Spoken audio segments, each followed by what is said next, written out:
اعوذ باللہ من الشیطان الرجیم بسم اللہ الرحمن الرحیم۔ لگتا ہے اسرائیل کوئی خطرناک کھیل کھیلنے لگا ہے۔ اس نے جنگ کو فلسطین تک رکھنے کی بجائے شام تک پھیلا دیا ہے، اور اسرائیل نے شام ایلپو شہر پر بھی حملہ کر دیا ہے۔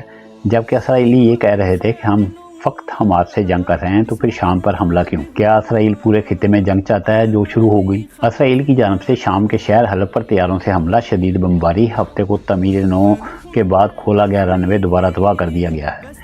اسرائیلی میڈیا کے مطابق رن وے کو گزشتہ جمعرات کو اسرائیلی طیاروں نے تباہ کر دیا تھا، جس کی مرمت مکمل ہوتے ہی اسے پھر نشانہ بنایا گیا تھا۔ نیو یارک ٹائم کے مطابق موسلا دھار بارش کے بعد تل ابیب اور ملکہ علاقوں میں سیلابی صورتحال پیدا ہو گئی ہے۔ شدید بارش اور بادلوں کی وجہ سے غزہ پر اسرائیل نے زمینی کارروائی چند روز کے لیے مؤخر کر دی ہے۔ اسرائیل غزہ کی آبادی کو جنوب کی طرف دھکیلنے کی کوشش کر رہا ہے۔ اس کے لیے ہزاروں کی تعداد میں پمفلٹ غزہ کی آبادی پر پھینکے گئے ہیں۔ غزہ کی آبادی کو جنوب میں دھکیلنے کے بعد غزہ کی آبادی کا دنیا سے براہ راست زمینی رابطہ ختم ہو جائے گا۔ الگ تھلگ جنوبی غزہ کو کنٹرول کرنا اور اپنے توسیع کے عزائم کو مکمل کرنا آسان ہو جائے گا، اور یہ قطعہ جو ہے کسی بھی ملک سے رابطے میں نہیں رہے گا۔ حماس اس وقت اسرائیلی مقبوضہ شہر سدروت پر میزائلوں سے حملہ کر رہا ہے۔ ابتدائی معلومات کے مطابق کم از کم 4 جگہوں پر میزائل نے ہٹ کیا ہے۔ ایران نے سرکاری طور پر اعلان کر دیا ہے کہ اس جنگ میں حماس کے ساتھ شامل ہیں، جبکہ روس نے امریکہ پر ایٹمی حملے کی دھمکی دے دی ہے۔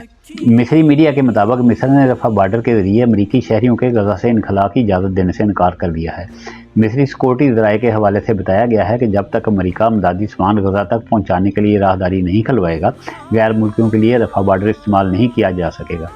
اس خبر کی اسکائی نیوز عربی اور الجزیرہ کے ذریعے سے تصدیق بھی کی گئی ہے۔ تیسرا ترک طیارہ انسانی امداد لے کر غزہ کے لیے روانہ ہو گیا ہے۔ ترک طیارہ مصر کے العریش بین الاقوامی ہوائی اڈے پر اترے گا۔ امدادی سامان میں ادویات، طبی سامان، خوراک، کمبل، ڈائپر جیسی امدادی شیء شامل ہیں۔ سامان کو رفح بارڈر کراسنگ کے ذریعے غزہ پہنچایا جائے گا۔ ترکیہ اس سے قبل بھی 2 امدادی طیارے غزہ بھیج چکا ہے۔ اسرائیل غزہ کے نہتے عوام کی بجلی، پانی اور خوراک بند کر کے ایک ہفتے سے اس پر بمباری کر رہا ہے، جس میں سینکڑوں فلسطینی شہید ہو چکے ہیں اور ہزاروں زخمی ہیں۔ اس میں ہسپتالوں، اسکولوں اور رہائشی بستیوں کو بھی نشانہ بنایا گیا ہے۔ اسرائیل فلسطینیوں کے خلاف آپریشن میں 13 صحافیوں کو بھی قتل کر چکا ہے۔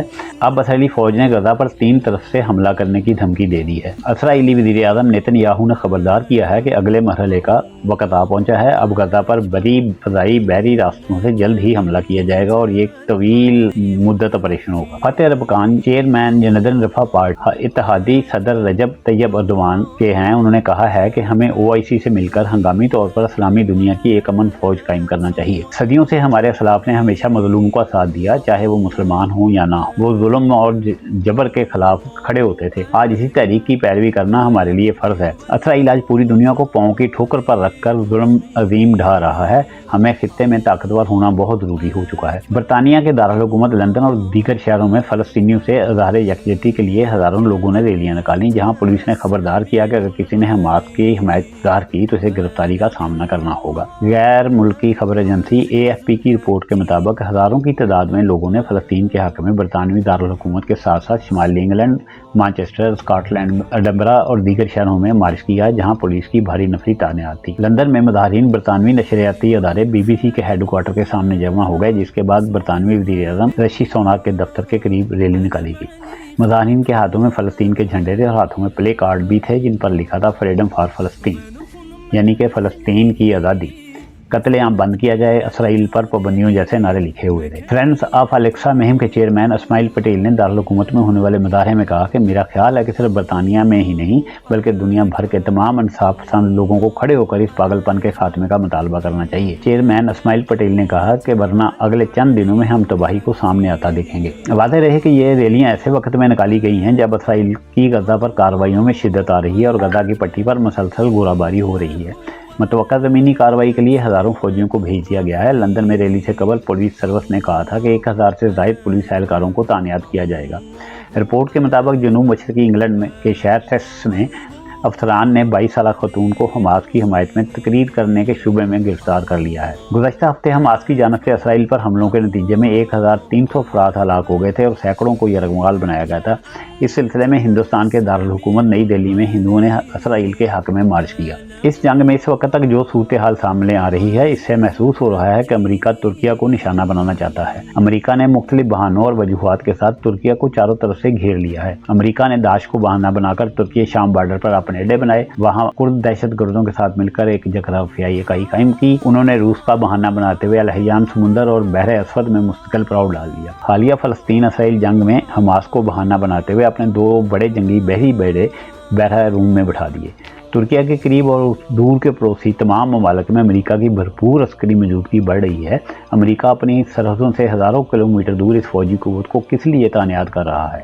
ان واقعات اور لائی جانے والی امریکی فوجی طاقت کے درمیان خوفناک عدم توازن موجود ہے، اس لیے ہم انہیں بہانے قرار دے رہے ہیں۔ کیا اس میں کوئی شک ہے کہ امریکہ کا اصل ہدف آج نہیں تو کل ترکیہ ہے؟ سونی اور ان کے مغربی حواریوں نے کھلے عام اعتراف کیا ہے کہ وہ مذہبی جنگ میں مصروف۔ پوری انسانی تاریخ میں تمام بڑی جنگوں کی بنیادی وجہ مذہب رہا ہے اور ایسا دوبارہ بھی ہوگا۔ ترکیہ اس عظیم خطرے کے پیش نظر گزشتہ کئی سال سے دفاعی شعبے پر مسلسل کام کر رہا ہے اور اس کے ساتھ ساتھ ترکیہ فوری طور پر جوہری طاقت بننے اور مقامی اور قومی ٹیکنالوجی کے ساتھ سمندری اور زمینی اپنی فوجی طاقت بڑھانے کے طریقے تلاش کرتا ہے۔ ترکیہ کو اپنے اندرونی مسائل کا حل کرنا چاہیے اور اپنی معیشت کو بھی بہتر بنانا چاہیے۔ ترکیہ کے صدر ایردوان اس تمام مناظر سے بخوبی واقف ہے، اس لیے انہوں نے اس کے مطابق وزارت خارجہ حقان فیدان کو سونپی تھی۔ ترکیہ کے اندرونی سیاسی حلقوں اور بیرونی بحری خواہوں کو اس کا احساس ہونا چاہیے کہ اس منظر میں ترکیہ کا ساتھ دینا چاہیے۔ یہ حقیقت ہے کہ دنیا بڑے انتشار اور جنگوں کی طرف بڑھ رہی ہے۔